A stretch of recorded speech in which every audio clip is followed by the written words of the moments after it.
Hello बच्चा लोग, welcome to the channel एडिनिटी। मेरा नाम मोहित गोइंका है और मैंने आईटी खड़गपुर से इंजीनियरिंग किया है। इस वीडियो में हम लोग डिस्कस करने वाले हैं 18 March morning shift JEE main physics का paper and these are memory based questions. We are going to discuss majority of them. इसके अलावा हम लोगों ने already 16 March morning evening and 17 March morning evening का पेपर डिस्कस कर रखा है। उसका लिंक नीचे डिस्क्रिप्शन बॉक्स में दिया हुआ है। ठीक है, तो चलिए स्टार्ट करते हैं सेशन को। आपके सामने ये आपका पहला सवाल है and the question says a girl is looking at the distant rectangular window, she finds window to be blurred. ठीक है, तो उसे दूर की चीज़ें क्लियरली नहीं दिखाई दे रही है, यानी कि मायोपिक है, एंड नॉन यूनिफॉर्मली कर्व्ड, यानी कि एस्टिग्मेटिज्म भी है, which means option number 1 is the correct answer. ठीक, चलिए अगला सवाल देखते हैं। Question number 2, in the circuit shown evaluate potential difference across 10 ohm in volts. तो हमें इस 10 ओम के अक्रॉस पोटेंशियल डिफरेंस बताना है। What is the value of this V1। ठीक है, अब ये V1 निकालने के लिए मान लीजिए हमने इसे R1 बोल दिया, तो हमें इसका R इक्विवेलेंट निकालना पड़ेगा। मान लीजिए इसका R इक्विवेलेंट को हमने R2 बोल दिया, so we know that this R2 is going to be parallel में है ना, सो 50 × 20 अपॉन 50 + 20 विच इज 70। तो यहाँ से एक 0 0 खत्म, दिस बिकम्स 100/7 ओम, राइट। अच्छा, अब अगर हम ये V1 निकालना है तो हम क्या लिखेंगे? V1 is what? V1 is current in the circuit multiplied by R1, right. And what is current? Current is V0 upon R1 + R2 multiplied by R1। ये हमको दे देगा V1।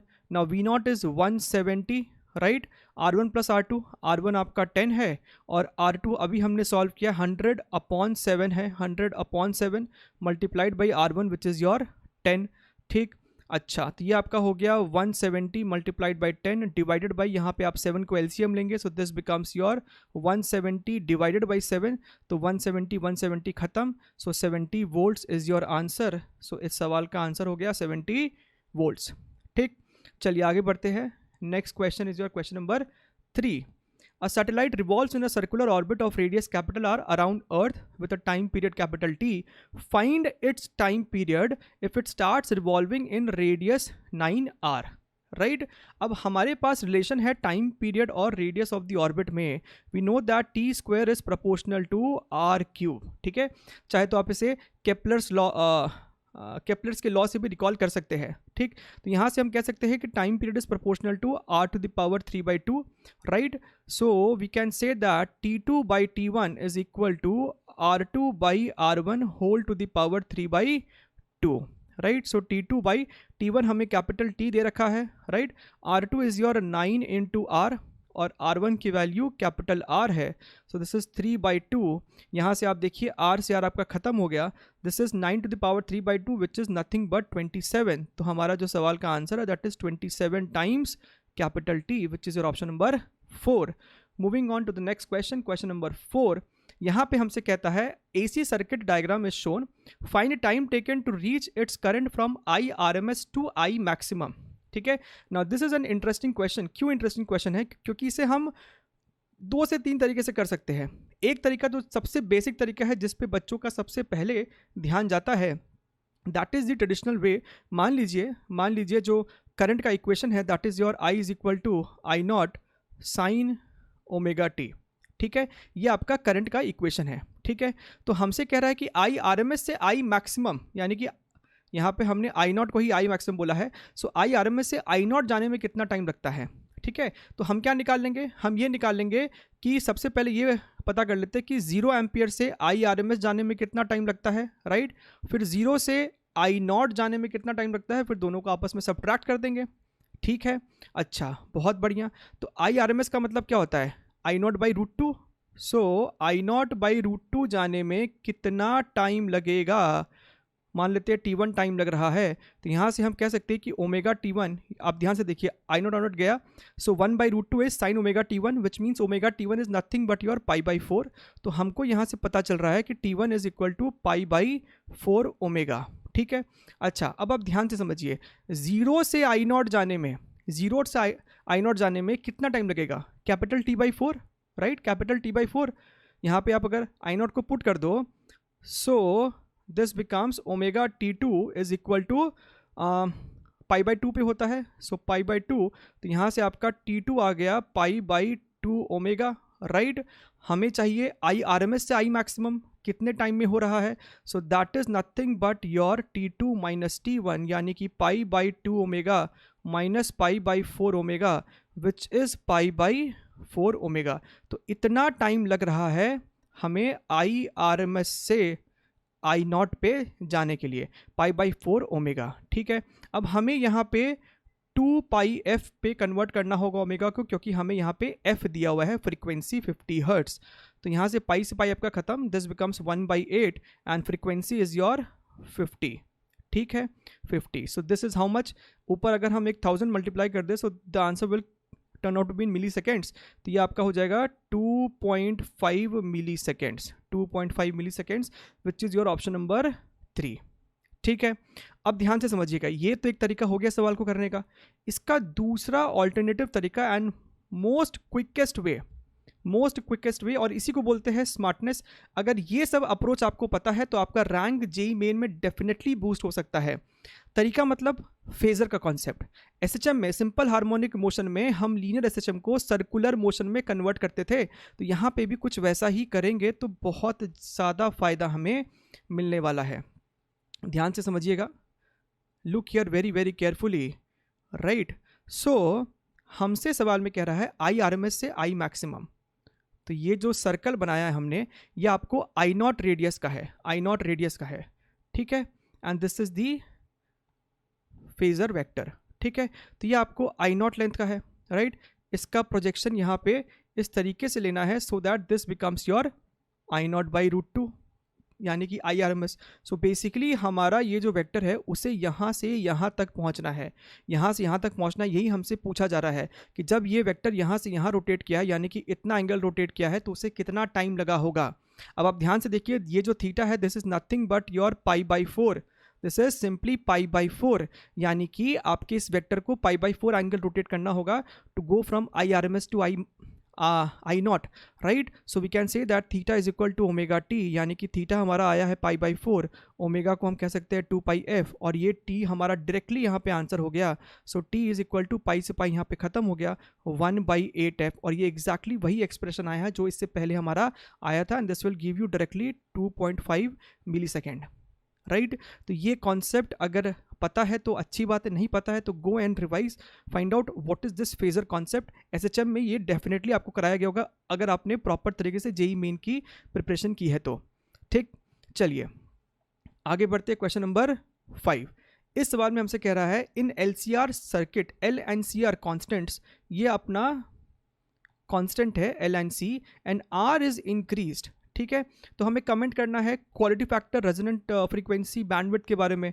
अच्छा, तो जो रेजोनेंट फ्रीक्वेंसी होता है that is given by 1/√LC, ठीक है। आपका जो क्वालिटी फैक्टर होता है, क्वालिटी फैक्टर जो आपका होता है that is given by 1/R√LC, right. और जो आपका बैंडविड्थ होता है, बैंडविड्थ जो होता है दैट इज बेसिकली और delta omega which is R/L। अब आप ध्यान से देखिए, L और C तो कांस्टेंट है, यानी कि रेजोनेंट फ्रीक्वेंसी चेंज नहीं करेगा। So resonant frequency both are unchanged, resonant frequency तो चेंज नहीं किया है। क्वालिटी फैक्टर L और C कांस्टेंट है, लेकिन अगर हमने R को बढ़ाया तो क्वालिटी फैक्टर आपका घटेगा, यानी कि ये ऑप्शन गलत है। क्वालिटी फैक्टर इज इंक्रीज्ड, ये भी गलत है, घट रहा है। बैंडविड्थ इज इंक्रीज्ड, ये सही है, L कांस्टेंट है, लेकिन अगर आपने R बढ़ाया तो बैंडविड्थ बढ़ेगा। This option is the correct answer. Quality factor remains unchanged, ये गलत है, ये डिक्रीज हो रहा है, राइट। चलिए आगे बढ़ते हैं, अगला सवाल question number 6। Okay, in YDAC setup distance between the slit is 0.5 mm, small d हमें दे रखा है 0.5 mm, separation between slits plane and the screen is, यानी कि कैपिटल D हमें दे रखा है 0.5 metre. Find the distance between first maxima and third maxima if light used has a wavelength of this much. अब आप बात को समझिए, फ्रिंज विड्थ जो होता है that is the separation between two consecutive maximas. तो यहाँ तो हमसे फर्स्ट मैक्सिमा और थर्ड मैक्सिमा के बीच का सेपरेशन पूछ रहा है, यानी कि जो हमारा आंसर हो जाएगा that is 2 times your fringe width, यानी कि 2 lambda d by small d। तो आपको यहाँ पे बस वैल्यूज़ को सब्सटीट्यूट करना है, 5890 10⁻⁻10 multiplied by capital D that is 0.5 divided by 0.5 into 10⁻⁻3, right. इसको आप जब सॉल्व करेंगे, सिंप्लीफाई करेंगे, तो आपका ये ऑप्शन नंबर 1 निकल के आ जाएगा। ठीक है, this is the correct result for this question. ठीक, चलिए नेक्स्ट क्वेश्चन है question number 7। A closed current carrying loop is placed in a uniform magnetic field, then in equilibrium shape of wire will be what. ठीक है, तो मान लीजिए कि आपके पास कोई भी रैंडम शेप का लूप था and this is current carrying loop and this is kept in a magnetic field, right. तो जब चीज़ें इक्विलिब्रियम में आ चुकी है, इक्विलिब्रियम में आने का मतलब है कि टॉर्क इस पे जीरो लग रहा है। बात समझिएगा, टॉर्क होता है आपका m क्रॉस b। अगर टॉर्क ही जीरो है, इफ दिस इज जीरो, यानी कि m और b के बीच का एंगल आपको 0 डिग्री है, राइट। यानी कि जो मैग्नेटिक फील्ड होगा एट इक्विलिब्रियम कंडीशन वो आपको इनटू द प्लेन नहीं तो आउट ऑफ द प्लेन होगा। मान लीजिए हमने यहाँ पे डायरेक्शन ले लिया है out of the plane, out of the plane है आपका मैग्नेटिक फील्ड यहाँ पे। ये तो पहला कंडीशन हो गया ताकि टॉर्क जीरो हो जाए, राइट। लूप में करंट एंटी क्लॉकवाइज है, यानी कि मैग्नेटिक मोमेंट आपको आउट ऑफ द प्लेन है, और फील्ड भी हमने यहाँ पे आउट ऑफ द प्लेन बना लिया है ताकि इनके बीच का एंगल हो जाए 0 degree, which means torque is zero, क्योंकि हमसे सवाल में कह रहा है कि इक्विलिब्रियम कंडीशन है। अच्छा, torque zero, at the same time net force is also zero, net force is also zero. तो यहाँ पे हो क्या रहा होगा, वायर के हर एलिमेंट पे एक फोर्स लग रहा होगा। ठीक है, फोर्स का डायरेक्शन आप यहाँ पे निकाल सकते हो, फोर्स का डायरेक्शन आप निकाल सकते हो आई एल क्रॉस बी का कॉन्सेप्ट इस्तेमाल करके। So basically L cross B आप जब करोगे तो आपको यहाँ पे दिखेगा कि फोर्स वायर पे आउटवर्ड डायरेक्शन में लग रहा है। फोर्स जो है वायर पे इस तरीके से बाहरी डायरेक्शन में लग रहा होगा, और ये फोर्स जो है वायर को सर्कुलर शेप प्रोवाइड कर देगा, which means circular and plane perpendicular to magnetic field, right. तो ये इस सवाल का सही जवाब हो जाएगा। ठीक, चलिए आगे बढ़ते हैं। अगला क्वेश्चन, क्वेश्चन नंबर 8।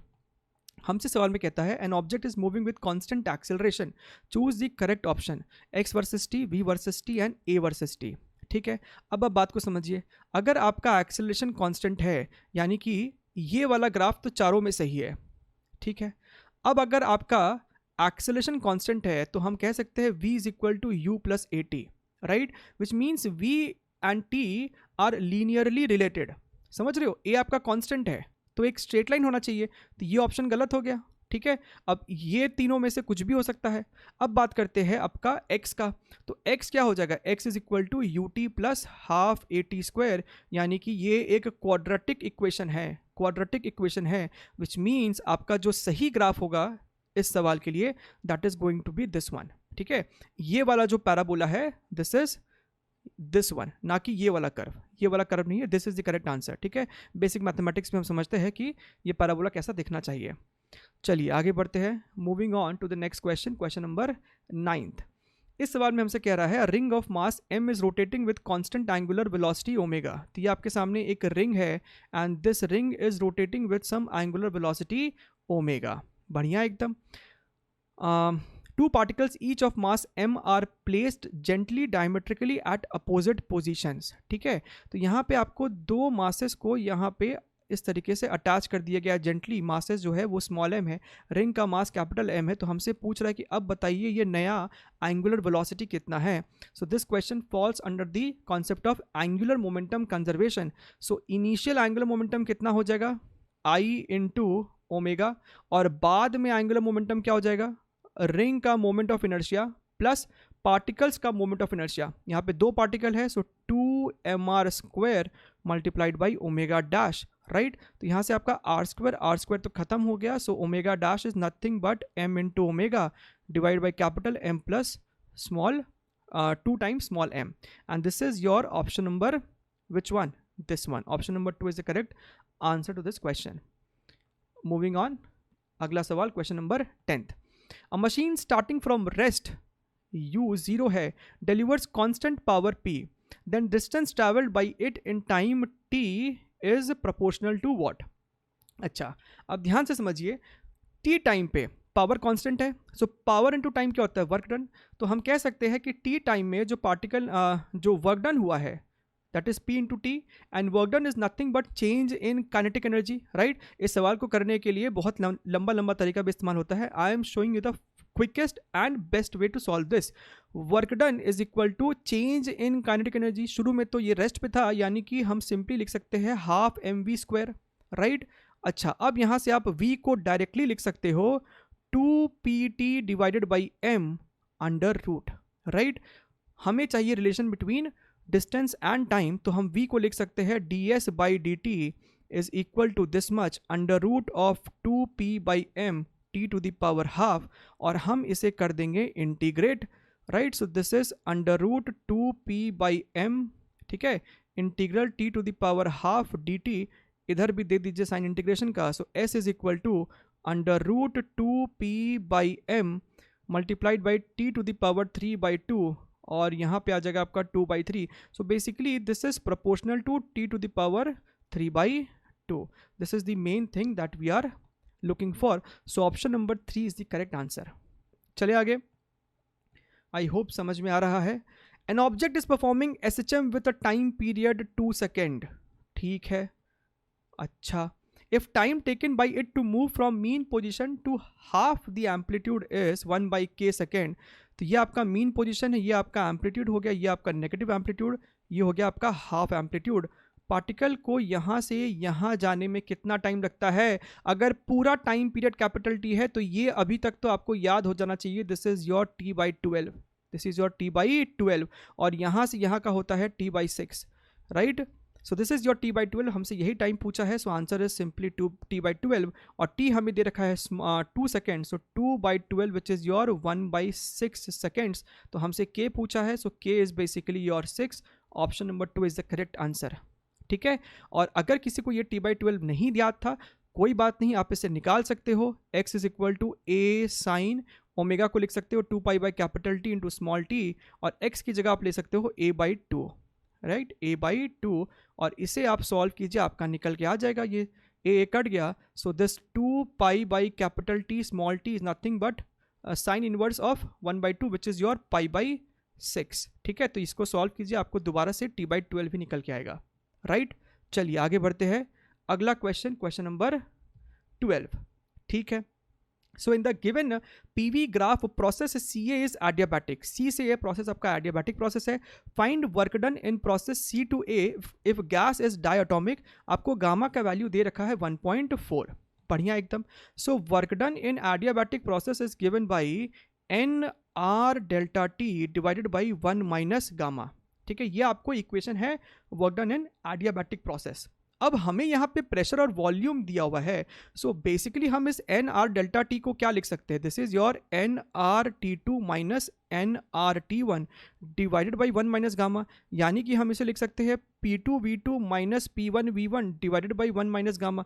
पुट कीजिए वैल्यू को, ये आपका हो गया फाइनल चीज़, यानी कि प्रेशर 200 है और वॉल्यूम इस समय आपका 3 है, माइनस इनिशियल C है, प्रेशर 100 है और वॉल्यूम 4 है। सो 100 into 4 divided by 1 minus 1.4, so numerator में आपका हो गया ये 600 minus 400 divided by minus 0.4, so this is your 200 divided by 0.4, decimal को ऊपर भेज दिया, सो आपका आंसर आ जाएगा -500 joules, which is option number 2। आगे बढ़ते हैं, अगला सवाल है हमारा क्वेश्चन नंबर 13। इसमें हमसे कहता है 4 identical solenoids are connected as shown in the figure 1 2 3 4 if magnetic field in A is 3 tesla. इस वाले में जो मैग्नेटिक फील्ड है वो 3 टेस्ला है। अब हमें पता है कि सोलेनॉइड में जो फील्ड होता है that is given by μ0n into I, right. अच्छा, इवैल्यूएट मैग्नेटिक फील्ड इन सी, तो सी में बताइए फील्ड कितना है। सो this is fairly simple question. मान लीजिए कि यहाँ पे करंट आपका आई है, सो बाई सिमेट्री हम कह सकते हैं कि इस वाले में जो करंट गया होगा वो गया होगा 1/3, राइट, 1/3। तो अगर करंट आपका 1/3 हो गया है, करंट अगर आपका 1/3 हो गया है तो मैग्नेटिक फील्ड भी आपका 1/3 होगा, because field is directly proportional to current, right. So अगर ए वाले में 3 टेस्ला है तो सी वाले में 1 टेस्ला होगा। Option number 1 is the correct answer. आगे बढ़ते हैं, question number 14। In a wire V is 5 volts, current इतना है, लेंथ इतना है, डायमीटर इतना है, evaluate delta rho by rho into 100, ठीक है। तो एरर का आपका एक ये सवाल है, बढ़िया एकदम। सो हमें पता है that V is equal to I into R, और आर को आप लिख सकते हो rho L by cross section area, and cross section area को आप डायमीटर में कन्वर्ट अगर करें तो आप इसे लिख सकते हैं पाई डी स्क्वायर डिवाइड बाई 4, तो 4 आपका चला गया ऊपर, ठीक है। हमें रो के टर्म्स में इक्वेशन लिखना है, तो रो को एक तरफ कर देते हैं, बाकी सबको हम उधर भेज देते हैं। So this becomes your pi D square multiplied by V divided by I L, और ये एक 4 भी है, ठीक है। सो इसे अगर हम एरर के टर्म्स में लिखें, so delta rho by rho is equal to 2 delta D by D plus delta V by V plus delta I by I plus delta L by L, और हमें परसेंटेज निकालना है। सो इधर भी 100 से मल्टीप्लाई किया और इस पूरे को भी 100 से मल्टीप्लाई कर दिया, ठीक है। अब ध्यान से देखिएगा, डेल्टा डी को क्या लिखोगे, आपको जो यहाँ डेसिमल के बाद 0 दिया है, यहाँ पर डेसिमल के बाद 2 0 दिया है, ये सिर्फ देखने के लिए नहीं है, इसी को इस्तेमाल करना है। इसका जो लीस्ट काउंट है वो हमें पता चलता है, ये जिस डिवाइस से भी मेजर किया गया होगा उस डिवाइस का लीस्ट काउंट क्या है वो हमें पता चलता है, number of zeros after the decimal, right. So diameter कहाँ है, 0.00, यानी कि इसका लीस्ट काउंट हो गया 0.01, तो डेल्टा डी हो गया 0.01 डिवाइडेड बाई डी को लिख दिया 5, प्लस डेल्टा वी पे आ जाइए, वोल्टेज पे एक ही है यानी कि 0.1 divided by 5, plus delta I current कहाँ है, this is your 0.01 divided by 2, plus length कहाँ है 0.1 डिवाइडेड बाई 10 मल्टीप्लाइड बाई 100, ठीक है। तो 100 से मल्टीप्लाई कीजिए, this becomes your 2/5 plus this becomes your how much 10/5 plus 1/2 plus 10/10, तो ये आपका हो जाएगा 0.4 plus 2 plus 0.5 plus 1 which is your 3.9%, option number 1, ठीक। चलिए आगे बढ़ते हैं, अगला सवाल question number 15। 2 wires A and B of same material, same material का मतलब हो गया कि यंग्स मॉडुलस जो है दोनों का सेम ही है, y is same for both, right. Have elongations 2 mm and 4 mm, तो हमें डेल्टा एल ए दे दिया गया है 2 mm, हमें डेल्टा एल बी दे दिया गया है 4 mm respectively on applying 2 newton force, दोनों वायर पे फोर्स बेसिकली सेम लग रहा है। If radius of B is 4 times the radius of A, B का जो रेडियस है वो 4 टाइम्स है radius of A, and ratio of length of A is to B in the form of 1/x, तो x की value बताइए, ठीक है। सो बेसिकली हमें L A by L B solve करना होगा। हमारे पास इक्वेशन होता है force upon area is equal to Young's modulus delta L by L. इस पर्टिकुलर सवाल में आप ध्यान से देखें तो दोनों वायर के लिए फोर्स सेम है और यंग्स मॉडुलस भी सेम है, तो हम यहाँ से कह सकते हैं कि length is proportional to cross section area multiplied by change in length, यानी कि हम कह सकते हैं कि L A upon L B is equal to A upon A B multiplied by delta L A upon delta L B, right, delta L B.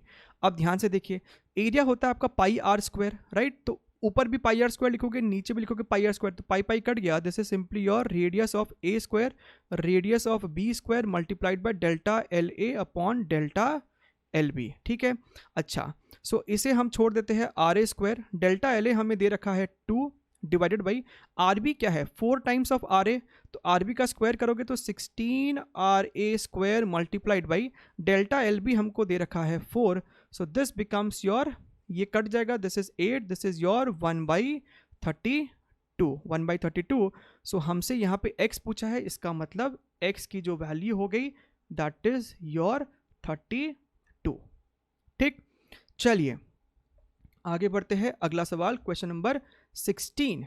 इस सवाल में हमसे कहता है a man is swimming in a river eight an angle of 120 degree with the river flow, तो मान लीजिए आपका जो रिवर है वो इस तरीके से फ्लो कर रहा है फ्रॉम लेफ्ट टू राइट, ठीक है, और मैन जो है it is he swimming at an angle 120 degree with the river flow, तो वो इस तरीके से मूव कर रहा है, ठीक है, इस तरीके से वो मूव कर रहा है, तो हम यहाँ पे कह सकते हैं कि ये एंगल आपका हो गया होगा फिर 30 degree. Speed of man in still water is 10 metres per second, तो हमें ये दे दिया है velocity of swimmer with respect to river है आपका 10 मीटर्स पर सेकेंड।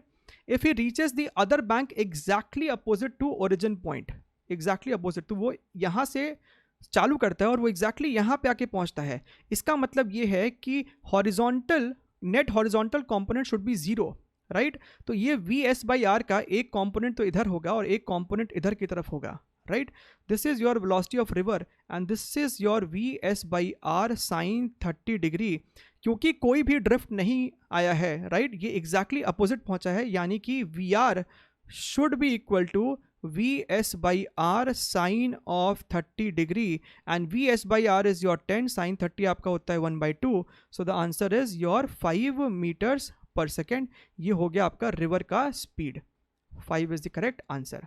ठीक है, आगे बढ़ते हैं। अगला question, question number 17, de Broglie based concept पे सवाल है। ऑलमोस्ट हर शिफ्ट में ये सवाल, ये वैरायटी आता है आपका। If ratio of de Broglie wavelength of a particle and electron is 2:1। ठीक है, तो हमसे कह रहा है कि de Broglie wavelength of a particle upon electron is equal to 2/1।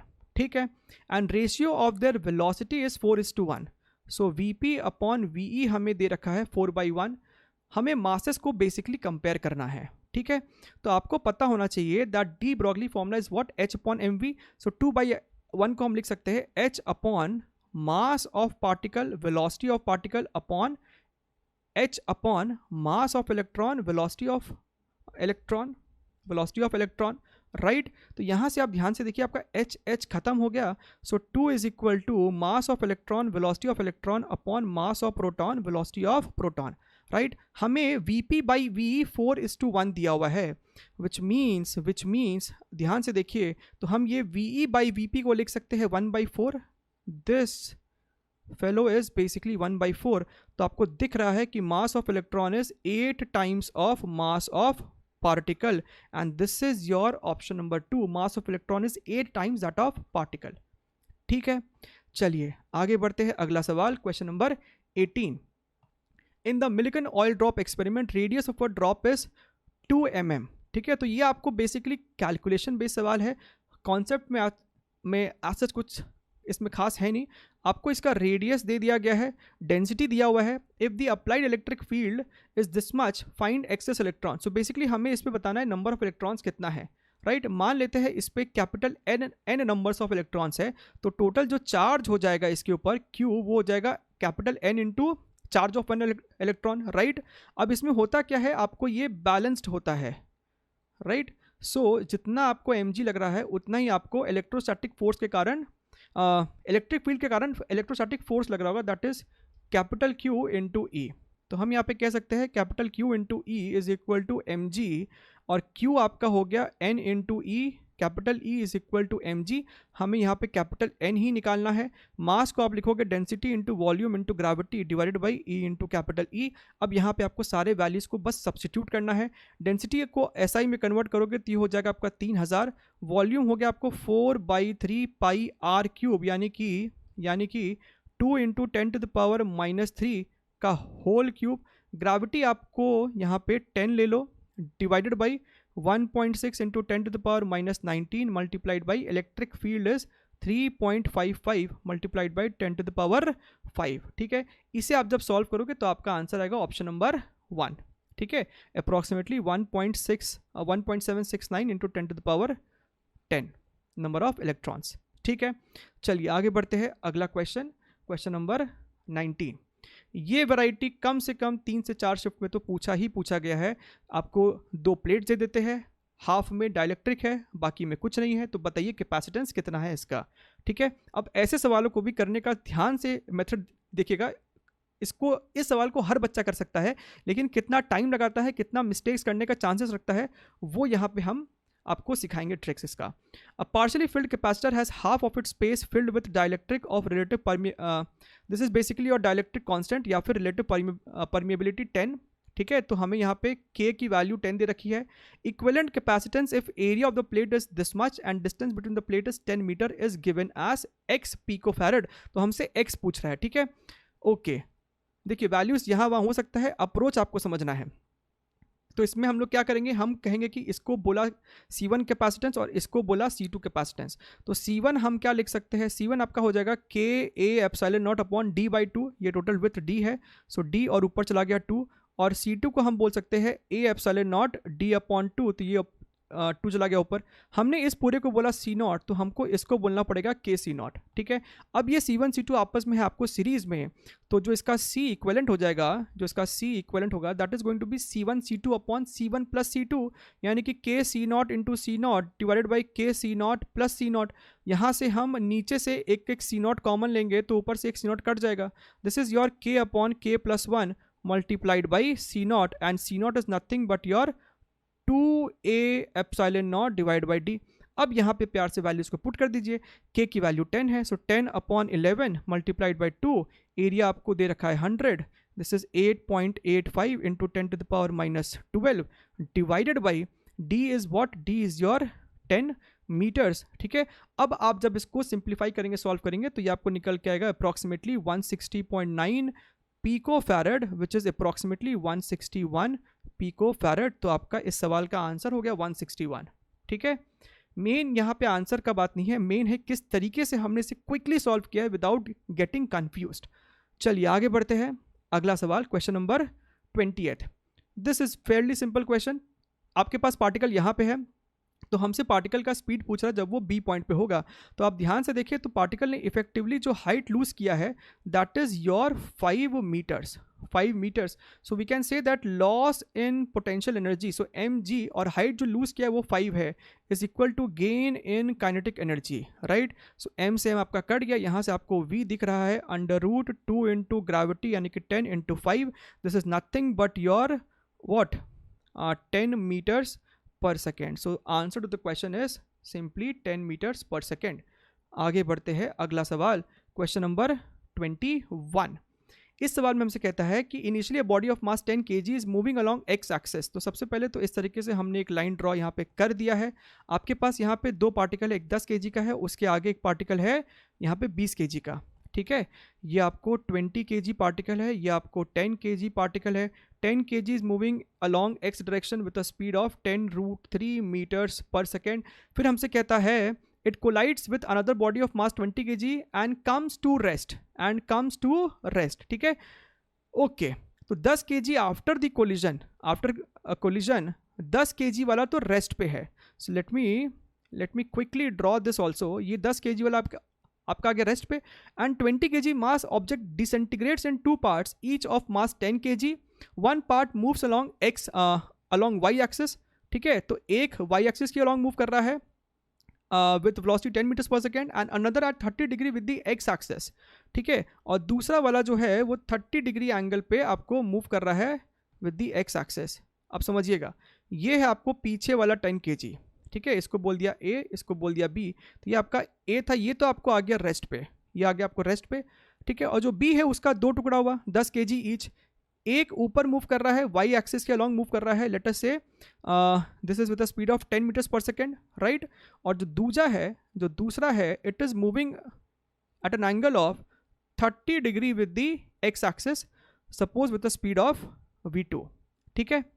Evaluate the velocity of the object which moves at an angle 30 degree with the X axis. हमें ये v2 को निकालना है, तो यहाँ पे सवाल में कुछ भी नहीं है, आपको समझ में आना चाहिए कि लीनियर मोमेंटम कंजर्व होने वाला है। शुरुआत में वाई डायरेक्शन में कोई भी मोमेंटम नहीं है, यानी कि बाद में भी वाई डायरेक्शन में कोई भी मोमेंटम नहीं होगा, ये दोनों मास आपका 10 kg ईच है। तो हम कह सकते हैं कि ऊपर वाले का momentum which is in Y direction itself, ये आपको हो जाएगा 10 × 10 शुड बी इक्वल टू नीचे वाले का momentum which is in negative Y direction, right. दोनों मैग्नीट्यूड में सेम होना चाहिए ताकि आपस में कैंसिल हो जाए।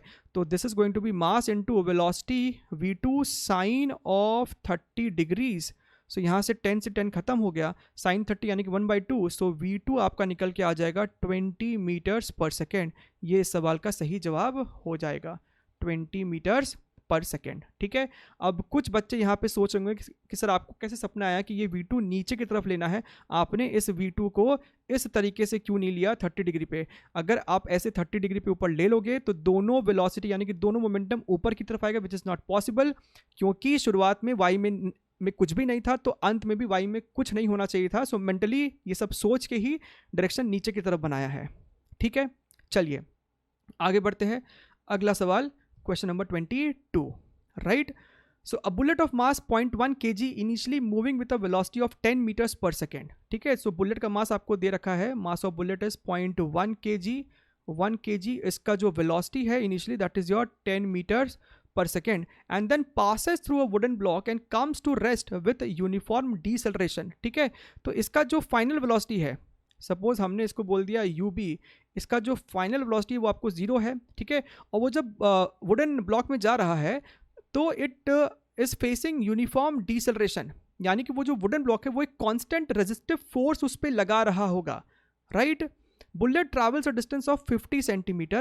If the force exerted by wooden block on the bullet is x, find the value of x, right? तो इसको करने के बहुत से तरीके, सबसे क्विकेस्ट और स्मार्टेस्ट जो तरीका इसका हो सकता है by using work energy theorem. आप बात को समझिए, सारा का सारा जो इसका एनर्जी है, इसका सारा का सारा जो एनर्जी है, जो इसका काइनेटिक एनर्जी डिसिपेट हुआ है, उसको कौन खाया? उसको खाया वो रेजिस्टिव फोर्स का work done. So basically I can say that work done by that resistive force is equal to the loss in kinetic energy in terms of magnitude, ठीक है। सो यहाँ पे जो आपका चेंज आया है that is simply half M U B square, half M U B square, right. So that resistive force is F, displacement is 50 यानी कि 0.5, this is equal to half into mass of the bullet is 0.1 and initial velocity is 10 which का square हो जाएगा आपका 100, ठीक है। तो ध्यान से देखिए, यहाँ से डेसिमल हमने उड़ा दिया, दिस बिकम्स योर 50, यानी कि आपका फोर्स आ जाएगा 50/5 दैट इज योर 10, यानी कि x की वैल्यू यहाँ पे हो गई है आपको 10, right. 10 is the correct answer to this question, ठीक है। चलिए आगे बढ़ते हैं। Question number 23. A capacitor of capacitance 3 microfarad has a charge of 30 microcoulomb is connected to a resistance of 5 ohm. If a current in circuit just after closing the switch is x ampere, what is the value of x? Right? So ये आपको capacitor है, ये आपको resistor है and this is the switch. हमें C दिया हुआ है, इस पे चार्ज कितना है हमें वो भी दे रखा है, ये रेजिस्टेंस R है। तो जैसे ही स्विच को आपने क्लोज किया, यानी कि समय 0 पे सर्किट में करंट कितना है वो हमसे पूछ रहा है। तो जब समय 0 हुआ है तो इस कैपेसिटर पे इसका इनिशियल चार्ज कैपिटल Q है, यानी कि इस समय जो यहाँ पे पोटेंशियल डिफरेंस V है, ये जो V है that is nothing but your Q/C। Charge है आपको दिया हुआ 30 माइक्रोकूलम और कैपेसिटी है 3 माइक्रोफैराड, ठीक है। तो अभी यूनिट्स को चेंज करते हैं, माइक्रो है, आपस में कैंसिल हो जाना है। This is basically your 10 volts, right. So हम सर्किट में करंट कितना बता सकते हैं, 10 upon resistance which is your 5, तो ये आपका हो गया 2 ampere. So x is equal to 2, ठीक। So this was all from my side. ये था आपका 2021 JEE mains 18th March morning shift physics paper and we have done almost all the questions. Majority questions आपके यहाँ पे easy to moderate category के ही थे and the basic objective of the solution was to show you कि आप किन सवालों को कितना जल्दी क्रैक कर सकते हैं, just to have a basic decent presence of mind. हम लोग ऐसे ही सेशंस में मिलते रहेंगे, तब तक के लिए take care, bye bye and best of luck for your exams.